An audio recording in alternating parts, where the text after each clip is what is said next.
महाभारत। महाभारत दुनिया का सबसे बड़ा महाकाव्य ग्रंथ है, जिसे भारत का सबसे ऐतिहासिक ग्रंथ माना जाता है। हिंदुओं के काव्य ग्रंथ को पंचम वेद माना जाता है। महर्षि वेद व्यास ने संपूर्ण विवरण के साथ यह ग्रंथ लिखा था। हिंदू धर्म में माना जाता है कि महाभारत में वर्णित घटनाएं सत्य हैं और प्रमाणित हैं, लेकिन फिर भी बहुत से लोग इसे काल्पनिक मानते हैं। इसे धर्म और अधर्म के बीच के सबसे बड़ा युद्ध माना जाता है, लेकिन महाभारत को लेकर हमेशा ही बहस होती रहती है। आज के आधुनिक इतिहासकार इस पर विश्वास नहीं करते, वहीं कुछ लोग तो इस पर अटूट विश्वास करते हैं कि महाभारत की घटनाएं वाकई में घटित हुई थी। ऐसे कई सबूत आज भी मौजूद है, जिससे यह पता चलता है कि श्री कृष्ण ने धरती पर जन्म लिया था और महाभारत असली है। आज हम आपको महाभारत काल के कुछ सबूतों की जानकारी देंगे। अगर आप भी महाभारत काल के सबूत देखना चाहते हैं तो इस वीडियो के अंत तक बने रहें। वीडियो शुरू करने से पहले वीडियो को लाइक कर दें, चैनल को सब्सक्राइब कर दें। चलिए शुरू करते हैं। नंबर 1, कुरुक्षेत्र की लाल मिट्टी। यह तो हम सभी जानते हैं कि महाभारत का युद्ध कुरुक्षेत्र में हुआ था, जो कि हरियाणा राज्य में स्थित है। कहते हैं उस समय भयंकर युद्ध में बहे खून की वजह से वहां की जमीन लाल हो गई थी। पुरातत्व विभागों ने भी माना है कि महाभारत की घटनाएं सच थी।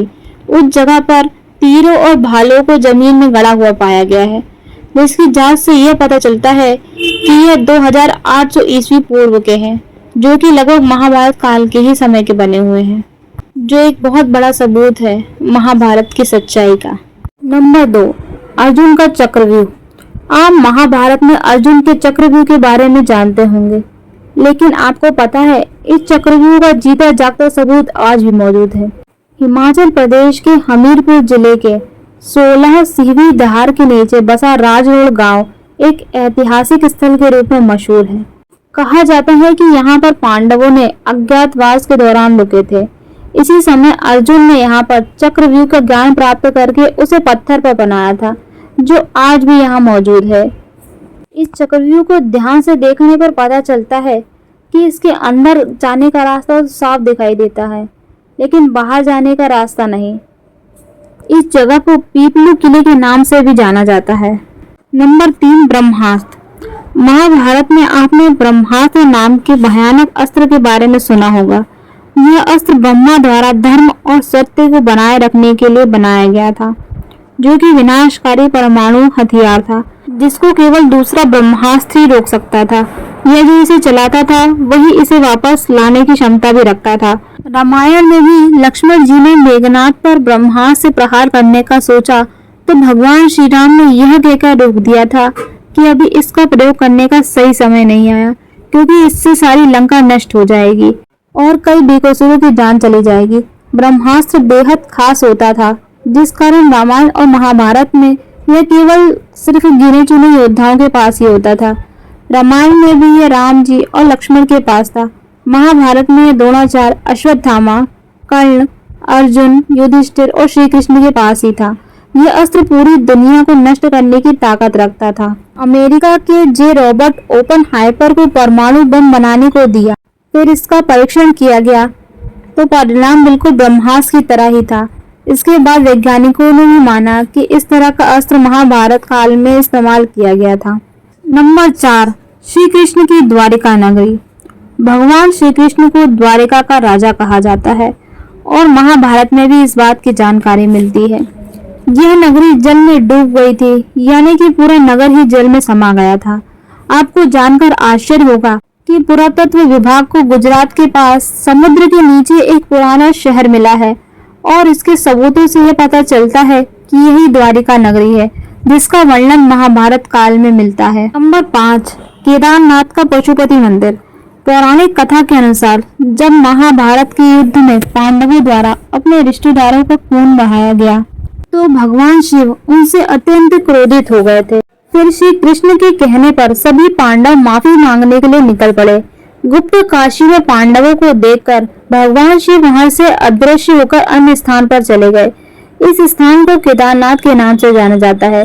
फिर पांडव केदारनाथ भी पहुंच गए, लेकिन भगवान शिव उनके आने से पहले ही भैंस का रूप लेकर वहां उपस्थित भैंसों के झुंड में शामिल हो गए। पांडवों ने भगवान शिव को पहचान तो लिया था, लेकिन भगवान शिव भैंस के रूप में ही जमीन में समाने लगे। तभी भीम ने अपने बल से भैंस रूपी शिव जी को धरती में समाने से रोक दिया। फिर भगवान शिव अपने असल रूप में आ गए और उन्होंने पांडवों को क्षमा कर दिया। भगवान शिव का मुंह तो बाहर था, लेकिन उनके शरीर केदारनाथ पहुंच गया था। फिर जहां उनका शरीर पहुंचा, वहां उस स्थान को केदारनाथ और उनके मुंह वाले स्थान को पशुपति मंदिर के नाम से जाना जाता है। ये दोनों मंदिर आज भी मौजूद है। इसका मतलब महाभारत का युद्ध भी सत्य है। नंबर 6, लाक्षागृह। महाभारत काल में लाक्षागृह की भूमिका भी महत्वपूर्ण मानी जाती है। कौरवों ने पांडवों को जलाने की साजिश के लिए लाक्षागृह का निर्माण करवाया था, लेकिन पांडव सुरंग से निकलकर बाहर आ गए थे। कहा जाता है कि आज भी ये सुरंग उत्तर प्रदेश के बरनावा नामक स्थान पर मौजूद है। नंबर 7, महारथी कर्ण का अंगराज। कुंती के सबसे बड़े पुत्र दानवीर कर्ण अंग देश के राजा थे, जो उन्हें दुर्योधन ने उपहार में भेंट किया था। आज अंग देश को उत्तर प्रदेश के गोंडा जिले के नाम से जाना जाता है। जरासंध द्वारा अपने राज्य के कुछ हिस्से को कर्ण को देने की बात भी कही जाती है, जो आज बिहार के मुंगेर और भागलपुर जिले के नाम से जाना जाता है। इन राज्यों का वही स्थान है जो कल था। इसे चाहकर ही बदला नहीं जा सकता। इस बात से ही आप इसकी सच्चाई का पता लगा सकते हैं।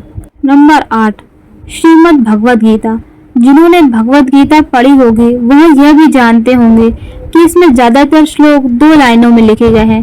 आप किसी भी श्लोक को पढ़ें और उसे समझें तो वो कम शब्दों में बहुत अधिक बात कह जाते हैं, जैसे गागर में सागर। गीता में जो बातें लिखी हैं वह किसी सामान्य व्यक्ति द्वारा नहीं बताई जा सकती।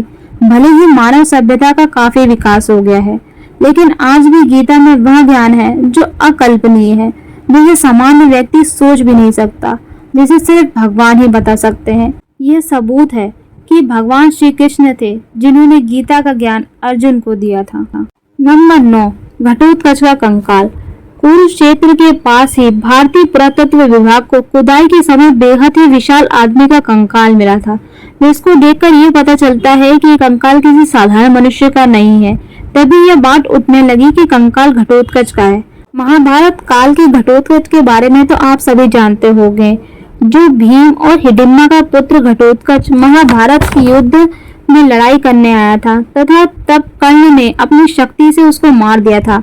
महाभारत के महाकाव्य में दिया गया घटोत्कच का वर्णन भी इस कंकाल के समान है। नंबर 10, अश्वत्थामा। अश्वत्थामा महाभारत के उन सबूतों में से है जो महाभारत के होने का वास्तविक सबूत है।